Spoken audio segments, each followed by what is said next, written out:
नक्श, प्लीज यहाँ तमाशा मत करो, छोड़ो उसे। हाथ किस पे उठाया तूने? अपनी औकात भूल गया क्या? पूछ अपनी बीवी से, तुझसे प्यार करती भी है क्या? वो मुझसे प्यार करती है या नहीं उससे फर्क नहीं पड़ता, मैं उससे बहुत प्यार करता हूँ।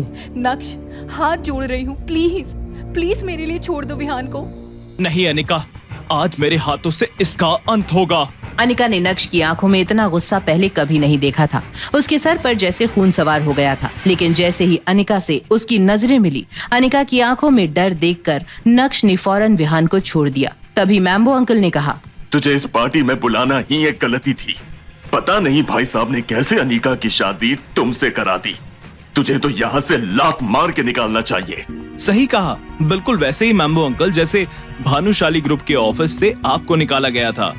अच्छा, तो तुझे वहाँ के बारे में भी पता है? नक्श बहुत सह लिया तुझे, अब और नहीं। सॉरी मैम्बो अंकल, नक्श का वो मतलब नहीं था।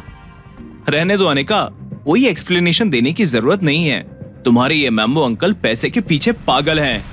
मैम्बो अंकल के गुस्से का घड़ा भर चुका था। नक्श आगे कुछ कहता कि तभी मैम्बो अंकल ने एक जोरदार मुक्का नक्श की ओर घुमाया। मुक्का चेहरे तक पहुंचता कि तभी नक्श ने बड़ी आसानी से उनका हाथ हवा में ही पकड़ लिया। विहान, तुम्हारे प्यार का भूत उतर गया या मैं और उतारूं? ये सब क्या बदतमीजी है नक्श, गेस्ट को डरा धमका कर भगा रहे हो। माफ कीजिएगा दादी जी, पर इन सब की जिम्मेदार आप भी हैं। ये जानते हुए कि अनिका मेरी पत्नी है, आपने विहान या मैम्बो अंकल को रोकने की कोशिश तक नहीं की, उल्टा स्टेज पर खड़ी होकर तमाशा देख रही थी। नक्श के गुस्से से पूरे पार्टी हॉल में सन्नाटा पसर गया था। मैम्बो अंकल भी पीछे हट गए थे।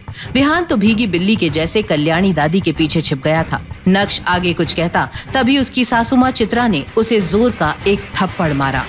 बदतमीज, तुम्हारी हिम्मत कैसे हुई मम्मी जी से ऐसे बात करने की? तुझे हम यहाँ लेकर आए और तू हमारी ही इज्जत हवा में उछाल रहा है। तू शायद भूल गया है। ठीक कहा मम्मी जी आपने। मुझे लगा था कि एक दिन शायद आप लोग मेरी अहमियत समझोगे, पर अब और नहीं। आज से मेरा और जावेरी खानदान का कोई लेना देना नहीं।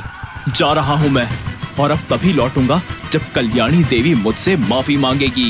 इतनी बड़ी स्पीच दे दी तूने, अब उसका एप्रिसिएशन तो बनता है।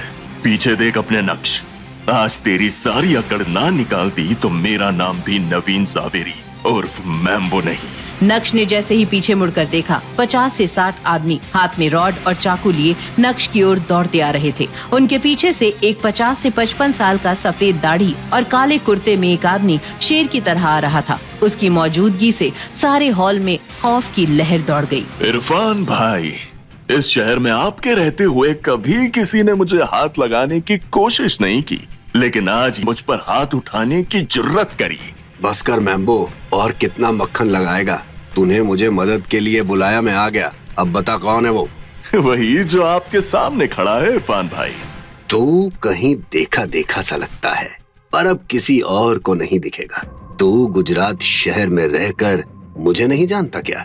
हाँ, तुझे भी जानता हूँ और समझ सकता हूँ। ये तू नहीं, तेरी जवानी का खून उबाल मार रहा है। अब आपकी डायलॉग बाजी खत्म हो गई हो तो आगे क्या करना है वो बता दीजिए प्लीज। मुझे आप लोग के सामने बीन बजाने के अलावा और भी काम है। नक्श इससे आगे कुछ बोलता उसके पहले इरफान भाई का चाकू नक्श की गर्दन पर आ गया और वहाँ खड़े इरफान भाई के आदमी सिर्फ उनके इशारे का इंतजार कर रहे थे। ये सब देख रही अनिका और चित्रा सहम गई थी और वहीं मैम्बो अंकल की खुशी बढ़ती ही जा रही थी। क्या नक्श का ये एटीट्यूड डाल देगा उसकी जान को खतरे में? कैसे करेगा नक्श इतने लोगों का अकेले सामना? क्या इस हादसे के बाद बढ़ जाएगा अनिका के दिल में नक्श के लिए प्यार या बढ़ेगी दूरियां? इन सभी सवालों का तुरंत जवाब चाहिए तो पॉकेट FM डाउनलोड करें और सुनें super hit series insta empire.